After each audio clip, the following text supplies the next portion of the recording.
Cijenjeni pratiteljke i pratioci, assalamu alaikum i dobrodošli u još jedan Bahar podcast.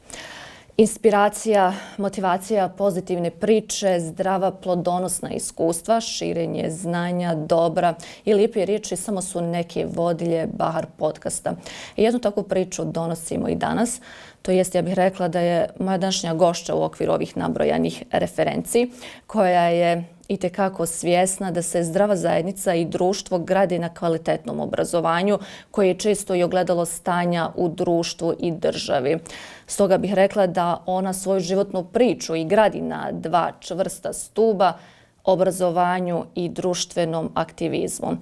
O obrazovanju, koliko obrazovni sistem u Bosni i Hercegovini kaska za obrazovnim sistemima Zapada, ali i o biznisu, poduzetništvu, volonterizmu. Razgovaramo sa Aidom Hadžić. Assalamu alaikum i dobro nam došli. Alaikum selam. Hvala na pozivu, bolje vas našlo.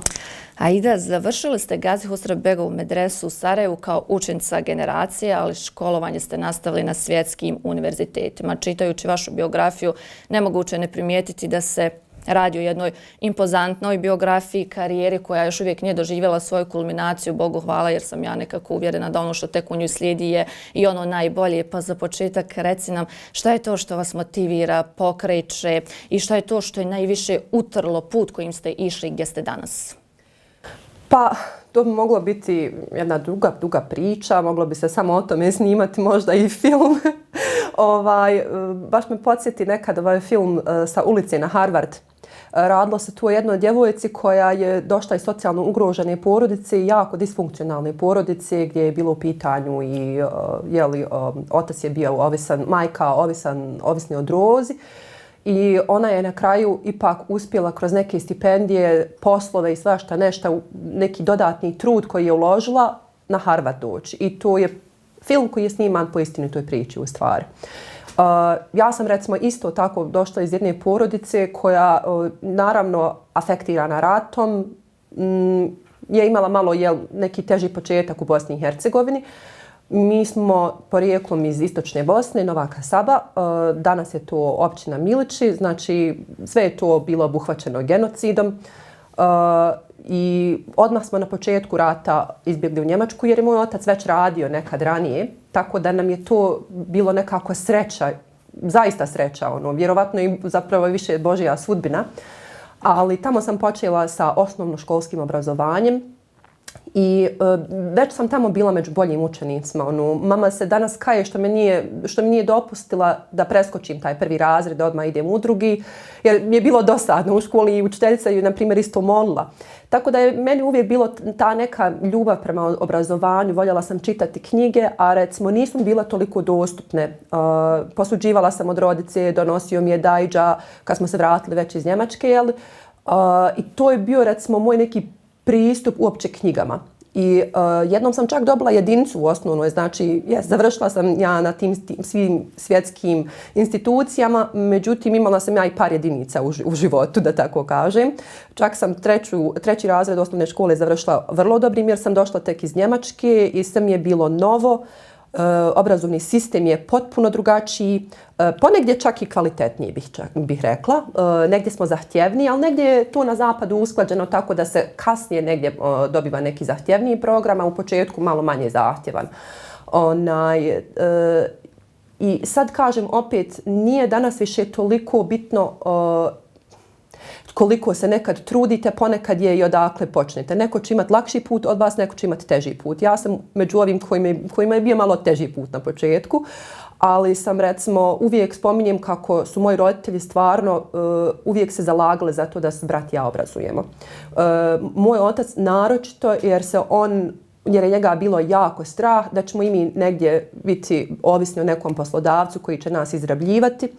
I danas je i dalje tako, znači ukoliko dođete negdje u neku instituciju, vlasnik firme vozi Porschea ili neki džip, neku C klasu, sad ne znam, a vama tvrdi kako ne može povećati platu, nešto tu nije u redu.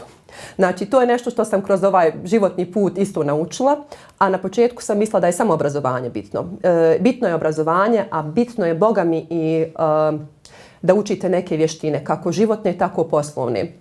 Tako da je meni recimo uvijek bila želja da ja pomognem roditeljima, da pomognem društvu, da izgradim Bosnu i Hercegovinu i nekako su mi tu uvijek bile neke motivacije, to mi je baš bio neki životni put. I shodno tome sam birala šta želim studirati, shodno tome sam birala isto šta želim raditi nekad, pa se to i pomalo mijenjalo. Recimo, učenjem o tome šta znači danas poduzetništvo i to način na koji mi želimo danas mijenjati svijest u društvu, sam shvatila na jedan malo teži način, recimo. Prije sam uvijek mislila da ću to ganjajući neku pravdu, ako ja studiram neko pravo, neko međunarodno pravo, ako se bavim politikom, a danas recimo mislim da ukoliko ja osnujem svoju firmu sutra i zaposlim 10 ljudi, tako se mijenja zapravo svijet možda, ukoliko vi zaista date neke dobre uvjete. Evo, na primjer, jedan biznis model na kojem sam radila na Oxfordu. Znači, pored toga što sam završila na Oxfordu Public Policy, ja sam i radila na Said Business School i to je bio program koji se zove Mutuality in Business, znači zajedničkost u biznisu, gdje se uspjeh jednog biznisa ne mjeri više financijskim profitom, nego se mjeri doprinosom društvu, prirodi i financijama i nekako pojedinačno kako i na financije, tako i na ljude, znači na ljudske resurse. I recimo jedan model koji mi se jako dopao u tome svemu je na primjer to je kao srednje luksuzni model brand torbi, ženskih torbi, Kate Spade, koji je napravio takav sistem u kojem oni nisu više bili vlasnici te neke firme i izrabljivali žene u Ruandi, nego su one njima dale potpuno vlasništvo, napravili su asocijaciju i žene su bile vlasnice te asocijacije. Rezultat toga je bio da su one dobile nešto profitabilno. Kate Spade je dobio odlične torbe i čak je taj brand zove se From Rwanda with Love, od Ruande s ljubavlju. I žene su tu dobile odjednom hljeb u ruke. Nestalo je te neke emotivne i psihološke patnje zato što su, pored toga što su imale svoj novac, odjednom počele doprinositi porodici. I to je imalo neki utjecaj na promjenu generalno, na društvene promjene u toj njihovoj sredini. I recimo tako nešto bi, danas ja zamišljam, evo kad bi napravili neki brand i dali, ne znam, ženama koje su na selima, koje su malo udaljenije od grada, koji nisu u toj koncentraciji tog, ne znam, tih društvenih dešavanja, kad bi njima dali u ruke njihov posjed i mi od njih zapravo otkupljivali neki proizvod, to bi recimo doprinijelo razvoju ruralnih sredina i školovanju. To je recimo sad opet kažem neki duga priča, možda malo i nepovezana, ali kažem moj put je bio zapravo taj. Uvijek sam razmišljala na način kako ja sutra mogu raditi nešto dobro. I mi ćemo se detaljnije oko tog zadržati malo kasnije. Voljela bih još malo na ovim nekim možda vašim počecima, obrazovanju, studiranju, jer sve ovo što ste rekli sigurna sam da stoji, ali ipak ja bih rekla da upisati fakultet na jednom takvom prestižnom univerzitetu podrazumijeva neku izvrsnost, upornost, kvalitetnost, pa i u većini slučajeva neki nadprosječan rezultat u srednjoškolskom obrazovanju, iako nije nužno, kako ste i kazali. Koliko su bosansko-hercegovačke škole konkurentne školama na zapadu?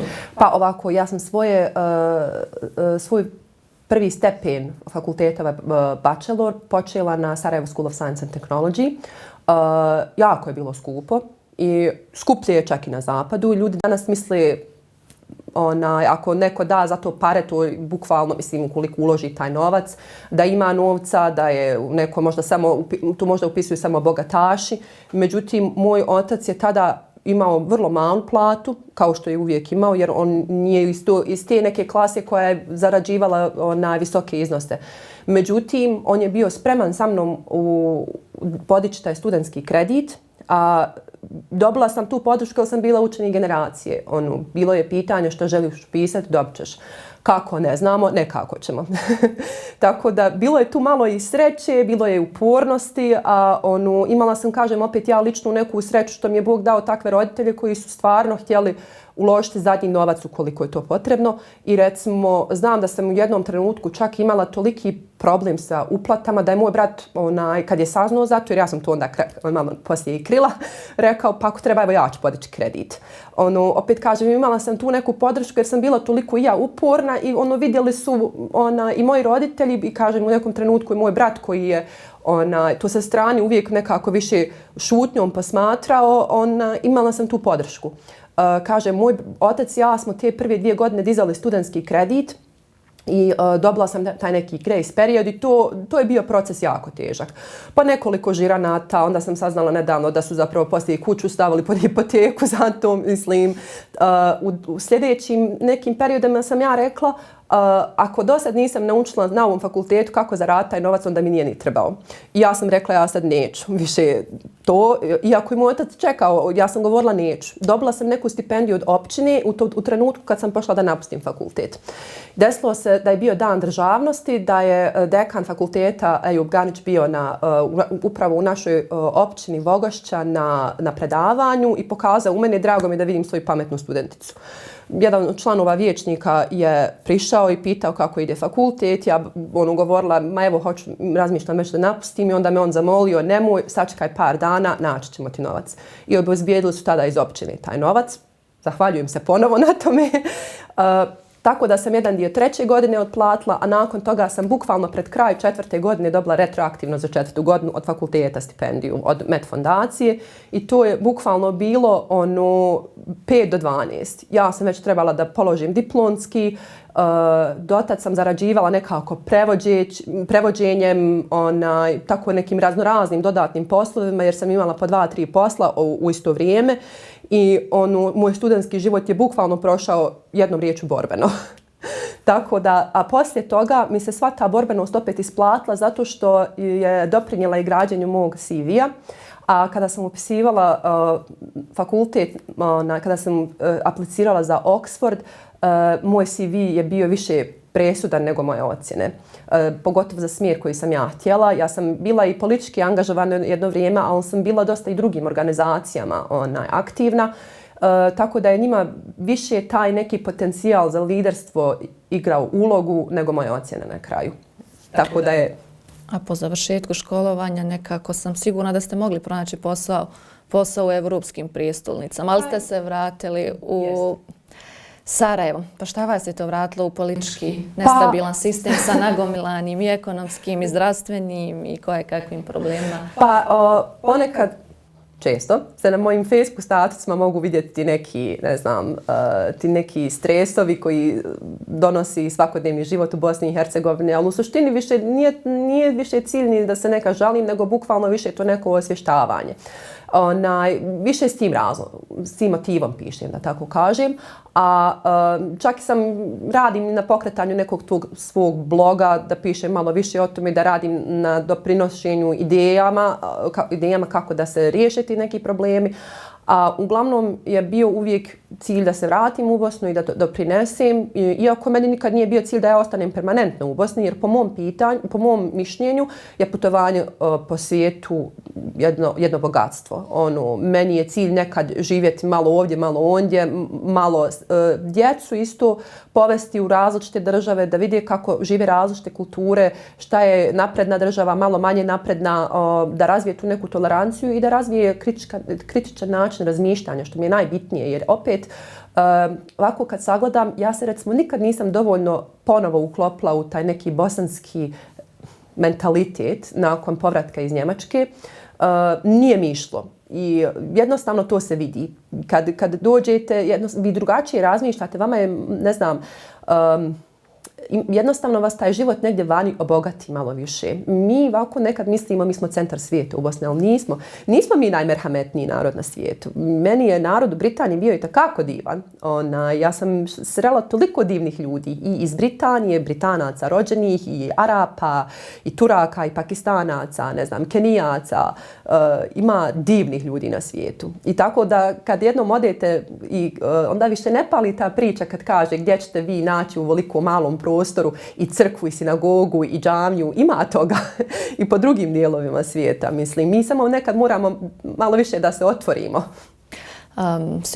Ali kako god okrenem, rekla bi da ste vi ipak primjer žene koja je nekako pomjerla i to hrabro granice u obrazovanju. Međutim, čini mi se da je primjer uspješnih žena i na polju ekonomije, umjetnosti, obrazovanja u bilo kojoj oblasti još uvijek skroman. Je li moguće mijenjati takav društveni narativ? Pa, žene su uvijek na nekoj meti kritika. Evo, kada se desi neko zlostavljanje u porodici i mi to vidimo po medijima, onda vidite u komentarima degutantne izjave poput ona je to nečim zaslužila, onda nečim je doprinijela, ona je to tražila, šta je tražila. Mislim, to su toliko neke nevjerovatne izjave da uopće pomislite zar neko može tako razmišljati. A zapravo da, i kada se vi obrazujete uvijek je neki komentar a kad ćeš se udati, ako ćete htjeti, a neće muškarac prepametnu. Imala sam ja i nekog mobinga čak od starijih ljudi koji su mi govorili kao možda da nađeš nekog mlađeg, a zašto ja uopće trebam nekoga ako ja imam svoje financije, ja ne tražim sebi financijera, ja tražim sebi partnera u životu s kojim ću živjeti. I to su uglavnom uvijek, a kad ćeš roditi? Na primjer, ja sam imala profesorica na fakultetu, upravo na SSSD-u, jedno 3-4, sad odmah da nabrojim na prste, onako na pamet, koje su završile doktorate, se 35 godina rodile savršeno zdravu djecu. I više djece poslije. Biologija se pomjera, biološki sat se pomjera, način života, sve se to mijenja. Samo je vrlo bitno da žene nekad budu dovoljno ustrajne u tome. Jer jako puno žena, čak i obrazovanih, poklekne nekako tom pritisku, pa se nazor udaju sa 23, 25, 28 godina, pa poslije nekoliko godina istrpe taj neki razvod sa minimalnom podrškom porodice, sa jako ružnim iskustvom. I kažem opet, tu nisu samo neobrazovane, nego i obrazovane žene. I onda kada se to desi, ona je kriva. Ona nije htjela da kuha, nije htjela da, znači, meni nekad bude smiješno kad kažu jel ti pomaže muž u kući. Doprinosi financijski, on doprinosim ja. Oboje smo na poslu po 8 sati. Zašto on meni pomaže ako mi oboje zapravo održavamo kuću? To je meni životna vještina, a ne on meni pomaže. Mislim, na kraju krajeva kakav primjer on sutra pruža kao otac djeci našoj. To je meni presmiješno, kažem. Opet, djevojke danas, dok dođu do te neke svijesti. Razine osviještenosti, jer je nažalost to kod nas sve prisutno. Ali to utječe sve na karijeru. Znači, u redu je onda, jer jedno vrijeme će žena biti bez posla. Mislim, jedno vrijeme se stvarno investira u odgoj djece. Koliko god je otac tu, doprinosi, dijete kad se razboli, ono želi majku. Tako da je to nekad neminovno. I evo, ja sam baš nedavno kad sam imala sa svojom menadžericom neki razgovor, rekla sljedeće 2-3 godine meni je super imati svoj posao, da radim što bolje što mogu. Sljedeće 2-3 godine su mi investicija u moju djecu. To mi je sada cilj, to je sasvim u redu. Neke žene su primorane da moraju sa 3 mjeseca ostaviti dijete. Ja sam sa 5 mjeseci djetetovih počela raditi. Ja sam dobila tu sreću da sam dobila jako dobar novi posao. Ali sam dobila odlične uvjete. Pola dana sam radila od kuće, pola dana sam radila iz kancelarije zbog tog nekog upoznavanja. I bilo je naporno, međutim moje dijete je mene osjetilo, a u isto vrijeme nekako se lakše adaptirao na nove sredine, lakše se adaptirao na vrtić, imalo je to neke svoje prednosti. A mnogo je teže. Ja nakon ovog iskustva roditeljstva opet kažem, žena koja ima i djecu i karijeru, meni je opet uspješnija od žene koja ima samo karijeru, jer je ovo bio malo teži put. Kako sam mogla vidjeti u vašoj biografiji, radili ste i u bankarskom sistemu i sigurno sam da ste osjetili i prednosti, poneke prednosti, možda većinom slabosti, mane naših sistema.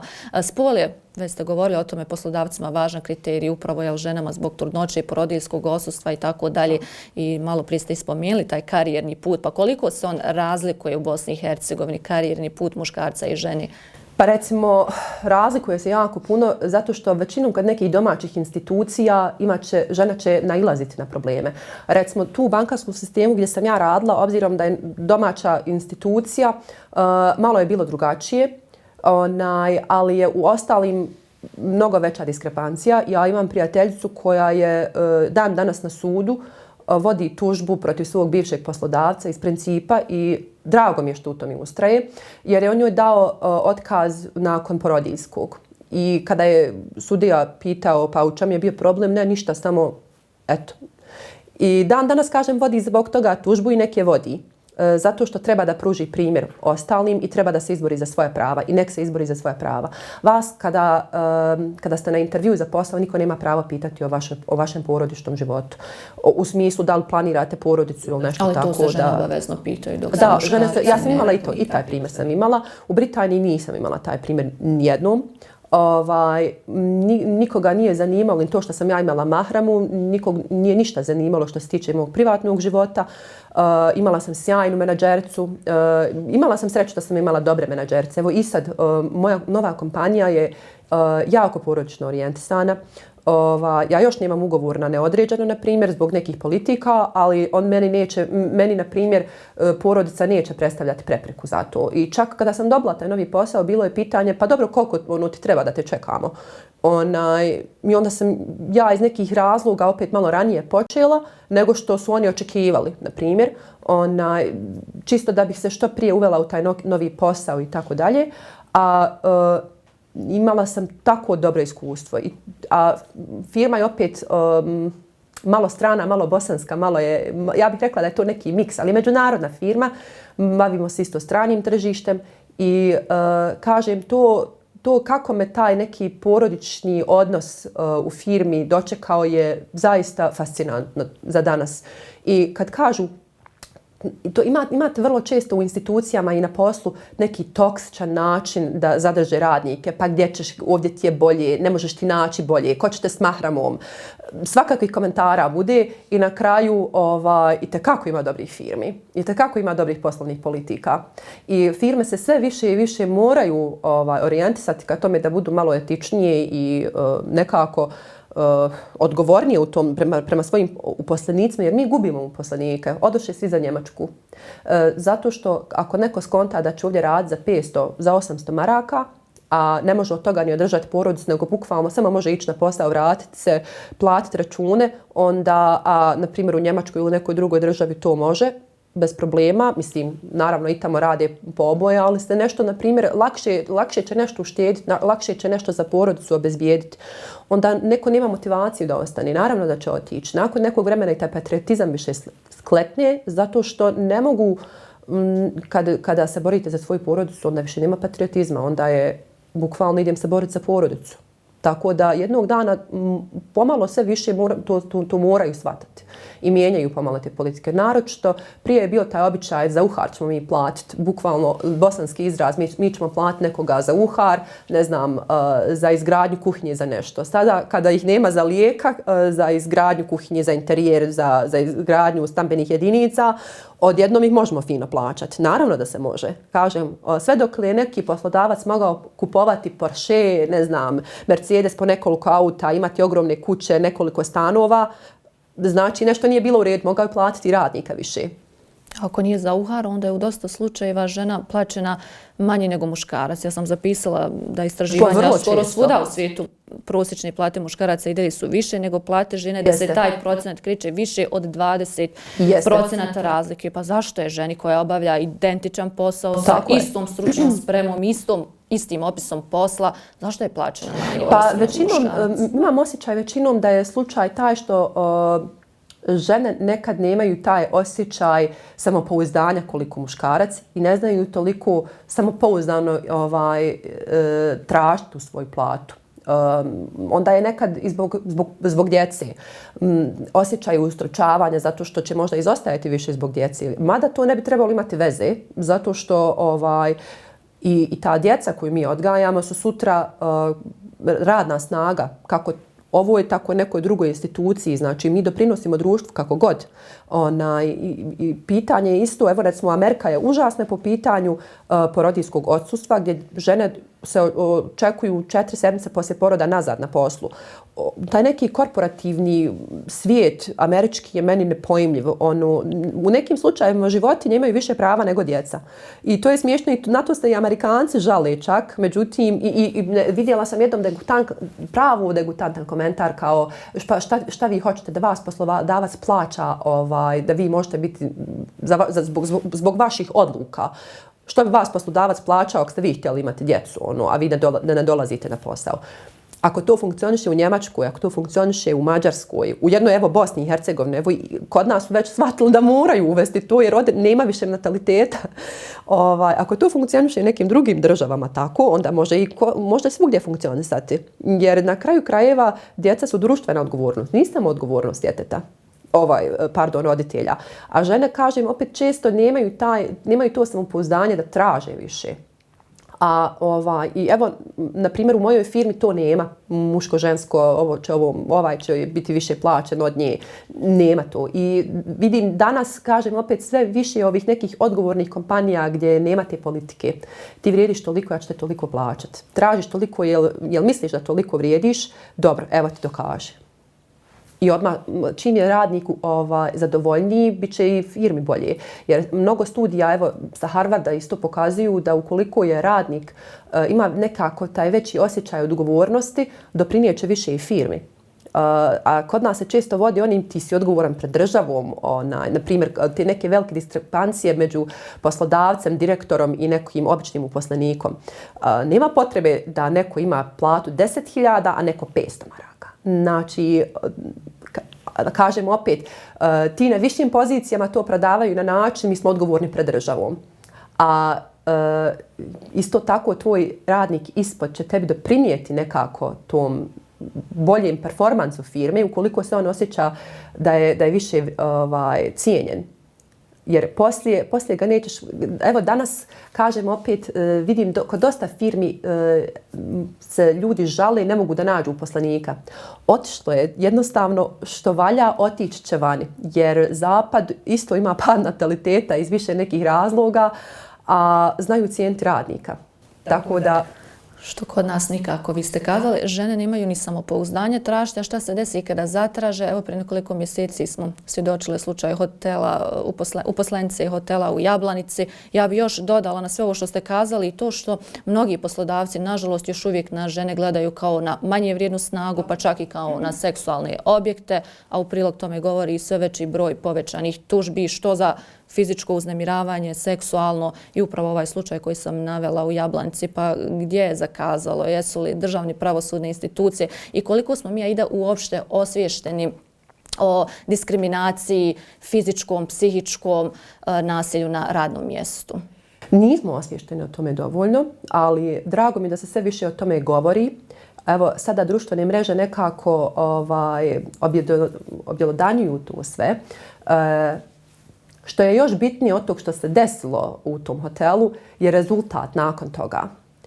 Drago mi je da je javnost tako reagovala, drago mi je da su izašli u javnost zbog toga i evo rezultata. Ona izreka što ima možeš kako hoćeš, ali ne dokle hoćeš.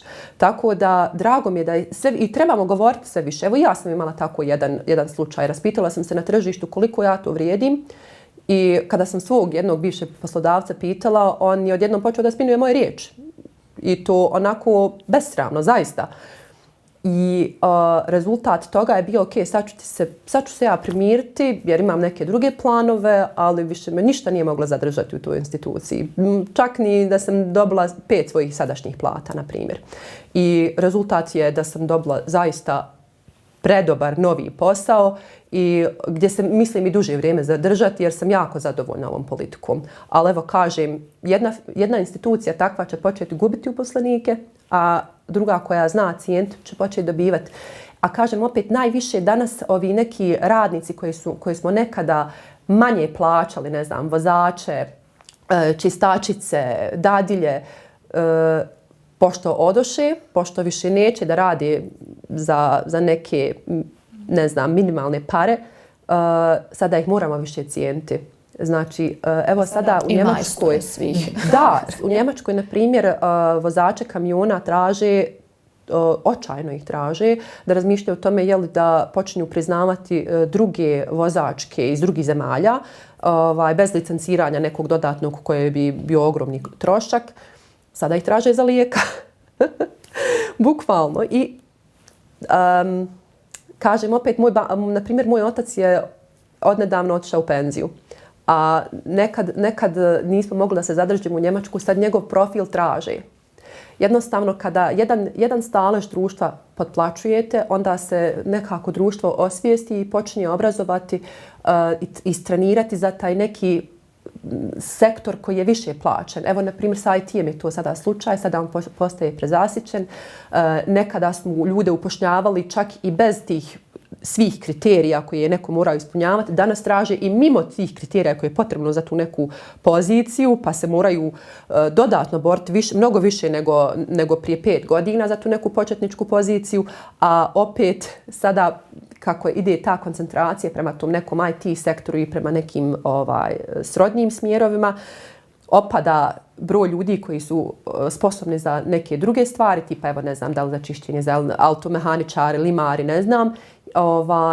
I sada šta će se desiti sutra, će oni biti više plaćeni vjerovatno. Za kraj, ja volim kazati da mi kao vjernici smo dužni davati zekat na svoje znanje. Vi ga nesebično dajete, pružate i pomažete drugima da žive svoje snove. Ako ne griješim, aktivni ste u mnogim organizacijama. Ja sam zapisala jednu, Istanbulski obrazovni kulturni centar, ako je to još uvijek aktuelno. To jest pomažete onima koji su iz socijalno ugroženih sredina, djeci. Je li ta neka vaša satisfakcija i osjećaj zahvalnosti u pomaganju drugih da žive svoje snove? Da vam kažem, recimo, evo upravo sa tom organizacijom Istanbul edukacionim centrom i Muslim Aidom sam jako puno radila. Kad radite za takvu neku instituciju, vidite koliko ste vi u stvari privilegovani. Jer neko tamo, nekom selu, mora bukvalno ići 3 kilometra u školu, ukoliko uopće ima neke škole u blizini, ukoliko uopće ima novca da kupi sebi tu svesku. Vjerujte, nekad se sjetim isto kako je meni bilo kad smo mi došli iz Njemačke. Moj otac je bio 3 godine bez posla, tu nije bio nimalo lagan period. A kako smo mi bili vani, mi nismo bukvalno ispunjavali nigdje, na primjer, uvjete za stipendije. Tako da je mojim roditeljima je zaista bilo teško. On će to sad naravno negirati, ne sve je bilo dobro, ali ovako kad sagledate objektivno, shvatite zapravo koliko su oni zaista morali da se odriču, nismo sebi ništa ostavljali, samo da bi nas školovali. Tamo neko dijete mora kopati po čitav dan, mora stječi drva, da nekako preživi sa svojom porodicom, da se izbori za lijekove, jer mnogo često su i ta djeca bolesna ili njihovi roditelji. I tu vas zna nekad baciti u neku sekundarnu depresiju, čega ja nisam bila svjesna do nekog perioda, kako me je to zapravo bacilo u depresiju. Bez obzira kolika je tu satisfakcija, shvatite koliko breme neko ko radi u nekoj humanitarnoj organizaciji nosi. A recimo danas se isto jako puno bavim organizacijom BH Futures fondacija i tu smo radili isto jedan podcast sa pozitivnim pričama, sa jako uspješnim ljudima koji su dijelili svoje karijerne puteve. I BH Futures fondacija po meni, ako ne najbolja organizacija u Bosni i Hercegovini. Smatram čak i da u svijetu ima jako malo takvih organizacija koja je i aktivna na tom nivou i koja ima takav neki uspjeh u radu sa studentima. Tako da pozivam se da prate, da budu donatori organizacije, suprug i ja smo donatori. Svaki mjesec uplaćujemo određeni iznos i uvijek imamo neke izvještaje, zajedničke događaje gdje mi vidimo zapravo i aktivnosti i uspjehe studenata, šta su oni postigli, takmičenja na koja se šalju i tako dalje. Hvala vam što ste govorili za Bahar podcast i ova vaša priča. Nadam se da će doći do naših šireg auditorijuma jer nam zaista treba mnogo više ovakvih. Hvala. Cijenjeni pratiteljke i pratioci, hvala vam na gledanju. Bio je ovo još jedan Bahar podcast. Podržite rad organizacije Bahar praćenjem i pretplatom YouTube kanala. Do idućeg podcasta, masu selam i lijep pozdrav.